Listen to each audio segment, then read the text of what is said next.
As of Operation Dread Factor, Fenrir is the newest defensive operator, and he does come with a very unique gadget, and if you have been looking for a new operator to main, you might have clicked on the right video. Fenrir is a 2-speed 2 armor that can fulfill the roles as an anchor and a map control operator. Fenrir can achieve this with his fear-inducing toxins.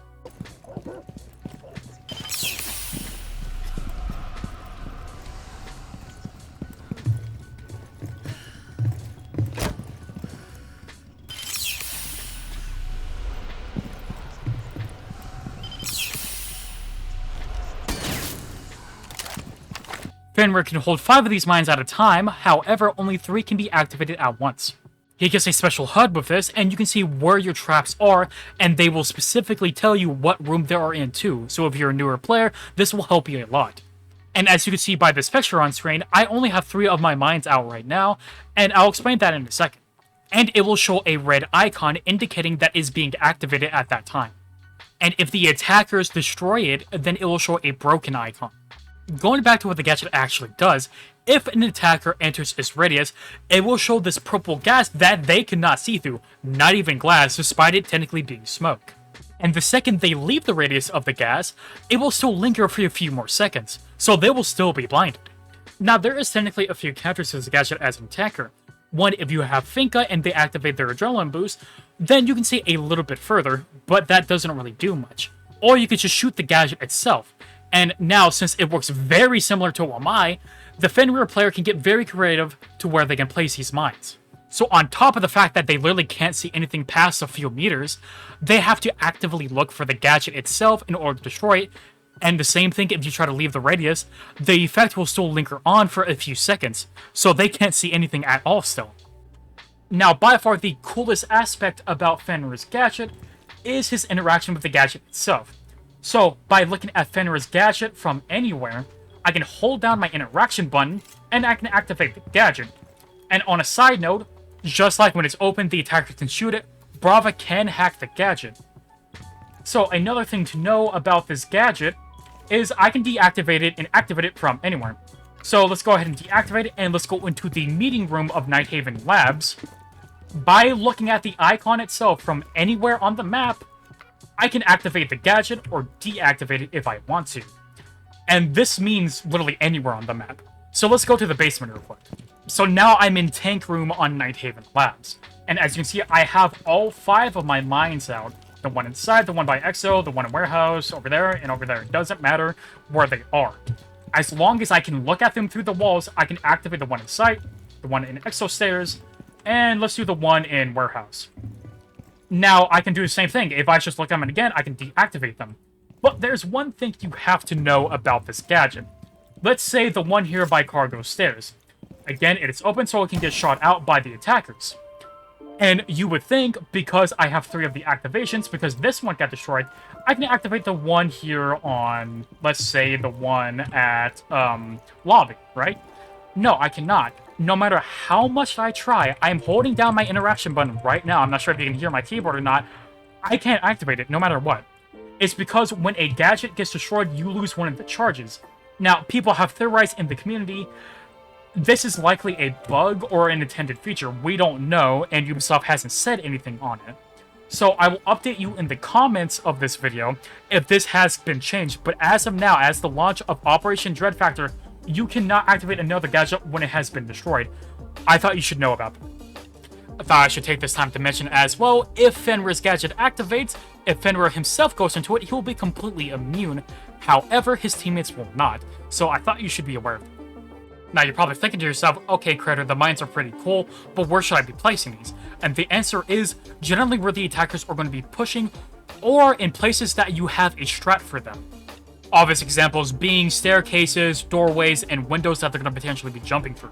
Now, for strat-wise, what people generally like to do right now is place it like near doorways where attackers are potentially going to be trying roam clearing, and when the Fenrir gadget go off, let's say I'm hiding here near this double door. When I hear it go off, I'll just swing it, and I'll basically get a free kill because they can't hear or see me because of the gadget itself. Now, funny enough, Fenrir's gadget is very similar to a zombie's in terms of how much freedom you have with this gadget itself. Now, unlike other trap operators like Capcan, you can't just place down your gadget and forget about it and maybe get a kill or two. No, you have to actively play around your traps to get the most value out of it, but you are guaranteed value out of it. So again, let's just talk about the staircase example again. If a attacker tries to go up a staircase, then the Fenrir gadget will activate, and as the days go on, the attackers will likely know that there's going to be a defender playing near it because of the sound that it made. So they have one or two options: try to destroy the Fenrir gadget and die, or try to get aggressive on the defender when they can't see the defender and potentially die as well. It's a 50-50 shot that you are putting the attackers in, and that is adding so much pressure to them. It also doesn't help the attacker's case when Fenrir does come with a very solid loadout. Starting with his secondary gadgets, he comes with the barbed wire. Now, with this operation, Jaeger did lose his barbed wire, and it's very essential to any good defensive lineup. So Fenrir having this is pretty good, honestly. However, if you don't want to bring the barbed wire because someone else is bringing it, then you can bring the bulletproof cameras as well, with its EMP blast and general good use to getting info. Now, for his guns, I'm gonna question Ubisoft's balancing on this one. For his first weapon, he comes with the MP7 that does not have the 1.5, unlike Zero. But that doesn't really matter because on defense, it's still amazing. With its good damage, fire rate, and good magazine size, it's a menace on defense. Oh yeah, it also has very controllable recoil. Now, funny enough, he also does con with the spaz on that you can find on Finka and Kapkan, or the other Russian operators for that example. But I'm going to be honest, it's not really that good. But for Fenrir's gadget, to where you have to be playing close range, it's not necessarily the worst option, but I wouldn't really recommend playing with it outside of 5 meters, because right there it's pretty good. But then the second we go to 10 meters, yeah, it kind of drops off. But again, if you're playing close range like you should be with this gadget, then it's okay. Now, you're not really going to be using the shotgun to make rotates or head holes, because you have a bailiff as your secondary. Because I swear to God, every operator needs the bailiff nowadays. Now, in terms of killing, it's not really that good. Especially if we're talking about the further meters outside of close range, obviously. It's not really that good for killing, but it's pretty decent for making rotates and head holes, which that's what you should be doing with secondary shotguns like this. Now, if you haven't been paying attention to news recently, then you may not have known that they updated Fenrir's loadout by giving him the 5.7 pistol in case you do want to use the Spaz 12. And now, it's a pretty good pistol, not gonna lie. Solid magazine size of 20, pretty good fire rate, and okay damage. So if you do want to use this over the bailiff, then it's not a horrible choice. And I'm 90% sure that's everything you have to know about Fenrir. And if you want to know my personal opinion on him, is that I kind of have to see him in Pro League before I really do make a decision, but what I have played so far in somewhat of a competitive sense, he might be a little bit broken. But what I can say definitively is that he's easily the best trap operator in this entire game, because like I've said before, you are almost guaranteed exact value out of this gadget, because with every other trap operator, you can either just look down when you're vaulting a window to shoot the frostmat, or bring IQ to scan Capcans and Legions. Sure, you can bring IQ to scan for Fenrir gadgets, but what the fuck is that going to do for you?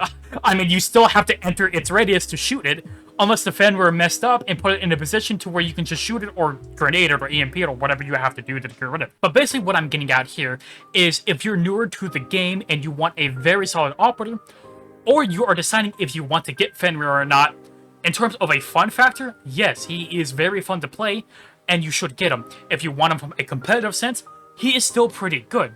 Now, we're still learning his quirks and all the things with his gadget, so there might be a very unique thing that we haven't discovered yet that you may want to pay attention to. Because let me tell you, if there is any operator that I have ever seen that has so much potential to be game-changing, it is this one right here. And I know if you watch my Brava how-to, you would say that I said the same thing about Brava, but the difference between Fenrir and Brava is that I basically don't have to do anything to activate my gadget or get utility out of it. It just happens. But with all that said, I'm going to say this to end the video. If you like what I make, I appreciate if you subscribe because it helps the channel a lot. And if you're interested in any other operators that I have covered almost all of them so far. So go check out my playlist because you may find your new favorite operator. With all that said, I am Carter Tony. I hope you have a good day or good night. And goodbye.